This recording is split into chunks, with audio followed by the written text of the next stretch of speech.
सुन्दर प्रकृति, हरियाली डाँडा अनि शान्त वातावरणको सङ्गम सितलाङ। यहाँको ताजा खाना, ऐतिहासिक ठाउँ र रमाइलो यात्रा अनुभवले सबैको मन जित्छ। सहरको भिडभाडबाट टाढा परिवार र साथीभाइसँग घुम्नका लागि उत्तम गन्तव्य सितलाङ। एकपटक चितलाङ पुग्नुहोस्, प्रकृतिसँग फेरि प्रेम बस्नेछ। हामी चितलाङ पुगिसकेर पनि चितलाङको कुलेखानी घुमिरहेका छौँ। चितलाङको कुलेखानी घुमे लगत्तै हामी आफ्नो वासस्थानमा बस्न आयौँ। त्यसको भोलिपल्ट चितलाङको नस्पाती फार्मको अवलोकन गर्यौँ। त्यस अवलोकन पश्चात भने हामीले Madan Bhandari university of science and technology अवलोकन गरे। त्यस पश्चात हामीले चितलाङको विभिन्न क्षेत्रको तरकारी फार्महरूको अवलोकन गर्यौँ।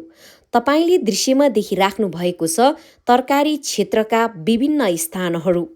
त्यस पश्चात भने हामी चितलाङको चर्चित स्थान जहाँ भेडा पालन क्षेत्र, भेडा फार्म घुम्नको लागि हामी अगाडि बढ्यौँ।